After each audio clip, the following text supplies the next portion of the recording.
case you're wondering, it kind of did start to seize up a little bit at the end there. It was getting a little hot, a little warm, starting to heat shrink, or whatever. You know, you get it.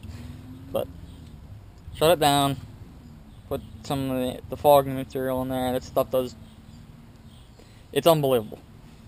If you got low compression, you throw this stuff in there, it's going to thicken it up. It's going to act like a low octane diesel fuel almost. Yeah, it's gonna seal it up a bit, because it's gonna bump up your compression for your initial start. As long as the stuff's in there, it's not burn out, and stuff burns almost like a low octane fuel. So I mean, it's not gonna flood your cylinders so much, because normally if you got to that point, you don't have much fuel getting in there besides whatever you put in with ether or something. So it works awesome. This actually had a bad gasket on it. I filled it up with water the other day. That's a hot spark plug there.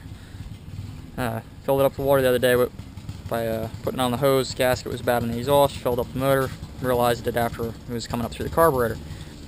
Spent a few hours working on it, making sure it was all clear and out of there. But it's a little difficult since it's a piston port. Then whatever you turn it in gets stuck in there. You turn it upside down, it's getting hung up in the piston and whatnot. It's not really going to get out unless you're pressurizing the lower end, anyways, because the bottom is two separate sealed units.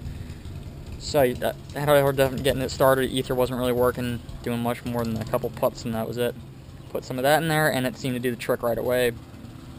It just fired up, smoking like hell, but did the trick. She was dry, and she still starts and runs, so that's the trick here. Good thing to have.